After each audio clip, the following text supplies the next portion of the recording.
नमस्कार दोस्तों, मैं एसी साहू आप सभी का अपने YouTube channel AC chemistry classes में स्वागत करता हूं। 11th की केमिस्ट्री में आज हम बात करने वाले हैं क्लासिफिकेशन ऑफ एलिमेंट। ठीक है, केमिस्ट्री में बहुत सारे एलिमेंट्स की डिस्कवरी होने के बाद जो बेसिक प्रॉब्लम था वो था सारे एलिमेंट्स को उनके कैरेक्टर के बेसिस पे पहचानना। ठीक है, सारे एलिमेंट्स का कैरेक्टर फिजिकल और केमिकल कैरेक्टर को आइडेंटिफाई करना सबसे मुश्किल काम था। ठीक है, तो इसको सॉल्व करने के लिए क्या किया गया कि एलिमेंट्स को, ऐसे एलिमेंट जिनके कैरेक्टर लगभग सिमिलर हैं, ठीक है, या जिनके बहुत सारे कैरेक्टर एक साथ मिलते हैं, उनको एक साथ रखने की तैयारी होने लगी। ठीक है, तो इसमें सबसे पहला जो काम था वो प्राउड ने किया था 1815 में। इन्होंने एक आइडिया दिया था कि जितने भी हमारे एलिमेंट हैं वो सबके सब उनका जब एटॉमिक मास है वो हाइड्रोजन के एटॉमिक मास का सिंपल मल्टीपल होता है। ठीक है, तो उसी के बेसिस पे, उनके मास के बेसिस पे एलिमेंट्स को अरेंज करने का आइडिया इन्होंने दिया था। ठीक है, लेकिन लेटर देखा गया कि कुछ एलिमेंट जैसे क्लोरीन और कॉपर है, उनका मास जो है हाइड्रोजन के एटॉमिक मास का सिंपल मल्टीपल नहीं होता है, तब इसको रिजेक्ट कर दिया गया। ठीक है, सेकेंड है डोबेराइनर। डोबेराइनर ने 1817 में एक रूल दिया। ठीक है, इस रूल को हम लोग ट्रायड रूल या ट्रायड थ्योरी कहते हैं। ठीक है, ट्रायड थ्योरी बोलने का मतलब क्या है? ठीक है,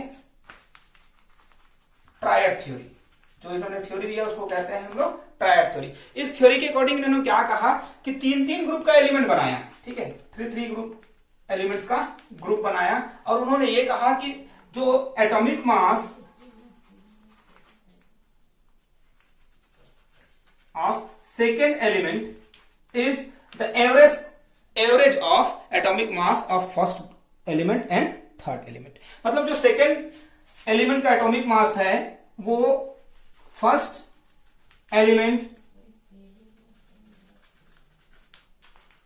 और थर्ड एलिमेंट के एटॉमिक मास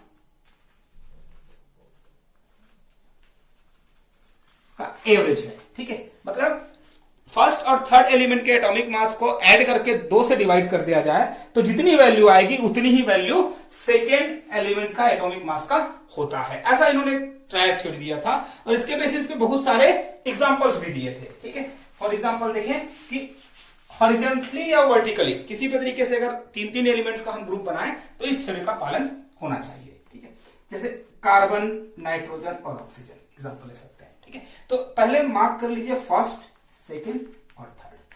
तो इस रूल के हिसाब से क्या होना चाहिए, जो सेकेंड एलिमेंट नाइट्रोजन है उसका एटॉमिक मास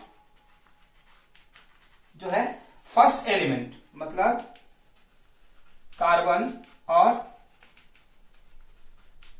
ऑक्सीजन के मास का एवरेज होना चाहिए। ठीक है, तब यह ट्रायड थ्योरी सक्सेसफुल होगा। तो देखिए अगर ऐसा होता है कि नहीं, तो याद रखिए कार्बन का एटॉमिक मास 12 है, नाइट्रोजन का 14 है, ऑक्सीजन का 16 होता है।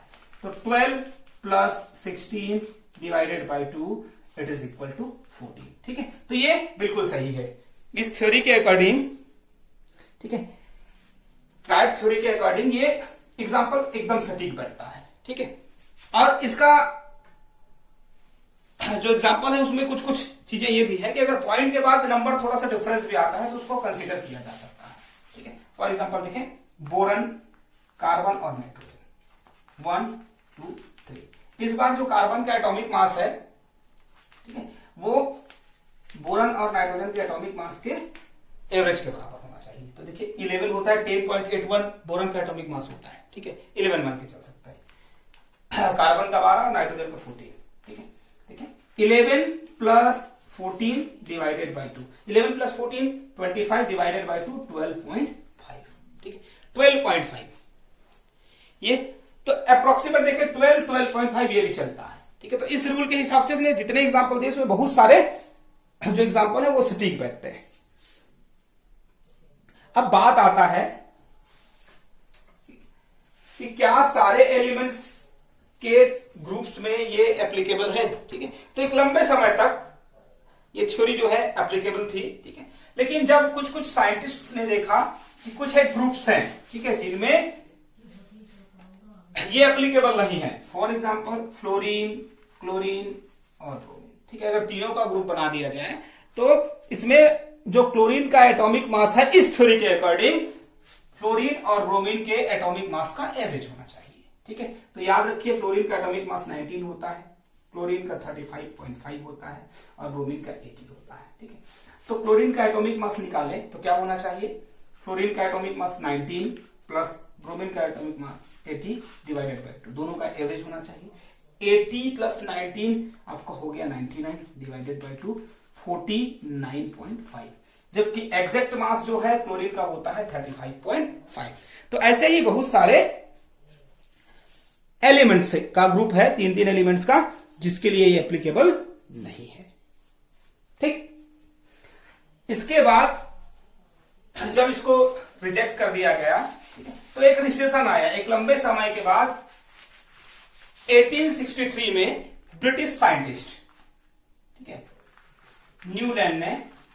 न्यूलैंड एक ब्रिटिश साइंटिस्ट था जिन्होंने 1863 में ऑक्टेव रूल दिया। ऑक्टेव रूल मतलब 8 एलिमेंट्स का ग्रुप। ठीक है, ऐसा एक्चुअल में है।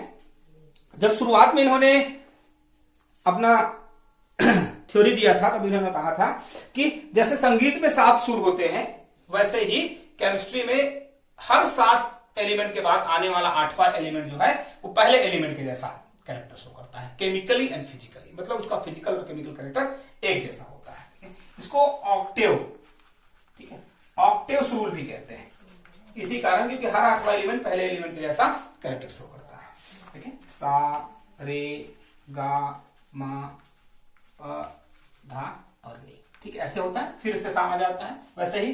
तो इसने क्या किया, अरेंज किया। लिथियम स्टार्ट किया था लिथियम से, lithium, beryllium, boron, carbon, nitrogen, oxygen, fluorine. अब देखिए इसमें क्या है, इसने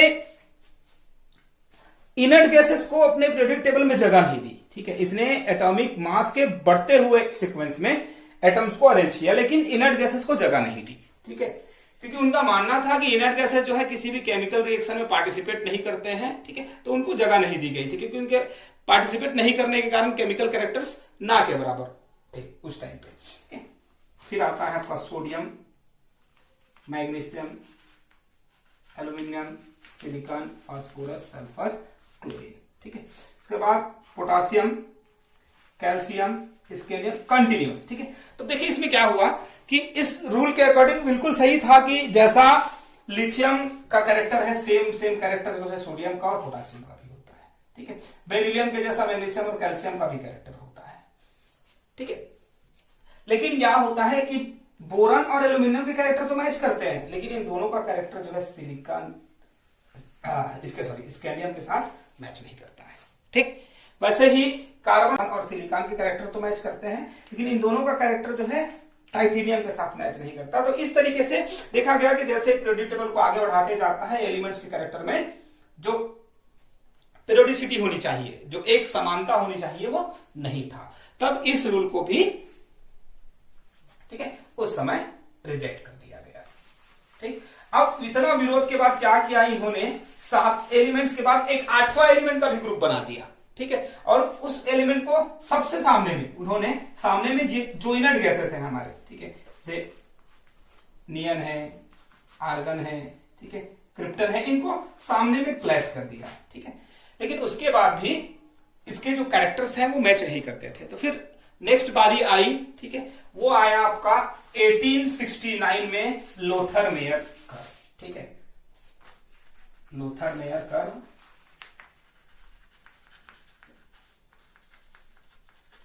लोथर मेयर कर्व कहते हैं। ये आया आपका 1869 में।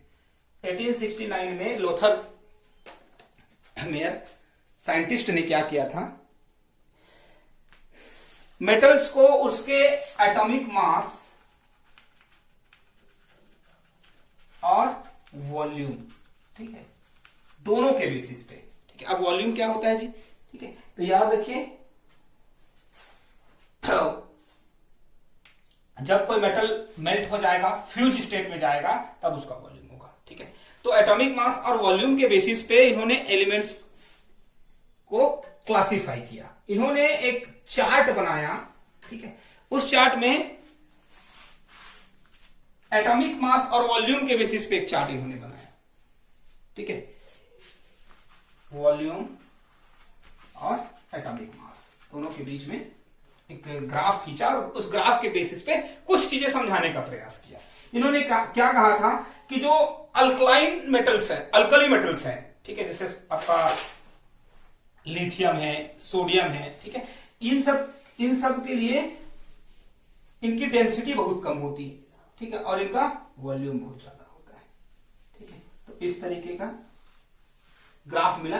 तो इस ग्राफ में सबसे जो पीक में सबसे ऊपर वाले जो पार्ट थे उसमें आपको अल्कली मेटल्स मिले। अल्कली मेटल्स इसलिए मिले क्योंकि ये इजिली, ठीक है, इनका मेल्टिंग पॉइंट कम होता है और मेल्टिंग पॉइंट कम होने के कारण जो है इनका वॉल्यूम ज्यादा हो जाता है और इनकी डेंसिटी कम होती है। बेसिकली याद रखेंगे जो मेल्टिंग पॉइंट होता है वो डेंसिटी से डायरेक्ट रिलेटेड होता है। जितनी डेंसिटी ज्यादा होगी मेल्टिंग पॉइंट उतना ही ज्यादा होगा और जितनी डेंसिटी कम होगी उतना ही आपका मेल्टिंग पॉइंट, जितनी डेंसिटी कम उतना मेल्टिंग पॉइंट कम होगा, ठीक है। अब देखिए बेसिकली तो इस ग्राफ से क्या क्या चीजें पता चलती थी, इस ग्राफ से कुछ चीजें पता चलती थी कि सबसे ऊपर आने वाला जो एलिमेंट है वो लोअर डेंस है, उनकी डेंसिटी कम है, उनका एटॉमिक वॉल्यूम बहुत ज्यादा होता है, ठीक है, मतलब उनका साइज बड़ा होता है। जैसे जैसे नीचे आते जाते हैं, ठीक है, एलिमेंट्स की और सबसे ज्यादा बात है कि उनकी रिएक्टिविटी सबसे ज्यादा होती है। जैसे जैसे इस ग्राफ में नीचे आते जाएंगे वैसे वैसे रिएक्टिविटी डिक्रीज होती जाएगी, ठीक है। तो इसमें जो आपके अल्कली मेटल्स के ठीक नीचे आते थे वो हैलोजन्स है, ठीक है, मतलब हैलोजन मतलब फ्लोरीन, क्लोरीन, ब्रोमीन, ठीक है, ये सब अल्कली मेटल्स के ठीक नीचे आते थे क्योंकि उनकी रिएक्टिविटी उनके बाद सेकंड नंबर में आती है, ठीक है, ऐसा लोथरमेयर का मानना था। और इसी चार्ट में सबसे नीचे बोरन, कार्बन जैसे एलिमेंट्स आते थे जो फ्यूज नहीं होते हैं या जो लिक्विड स्टेट में इजिली कन्वर्ट नहीं होते हैं, ठीक है। इनकी डेंसिटी जो है बहुत ज्यादा होती है और बहुत ज्यादा डेंसिटी होने के कारण ये आसानी से गैसेस फॉर्म में, आसानी से लिक्विड फॉर्म में कन्वर्ट नहीं होते, इनका फ्यूजन बहुत मुश्किल से होता है, ठीक है। इनकी रिएक्टिविटी बहुत कम होती है, ठीक है, इसीलिए इनको इस तरीके से क्लासिफाई किया गया है, ठीक है। ये लोथरमेयर कर्व एक सोफिस्टिकेटेड, ठीक है, एक जटिल थ्योरी था जिसको उसने समझाने का प्रयास किया था, लेकिन इसकी किस्मत खराब थी। क्यों खराब थी? क्योंकि उसी साल, ठीक है, इन सेम ईयर 1869 एक और पीरियोडिक टेबल प्रपोज किया गया जिसको हम लोग क्या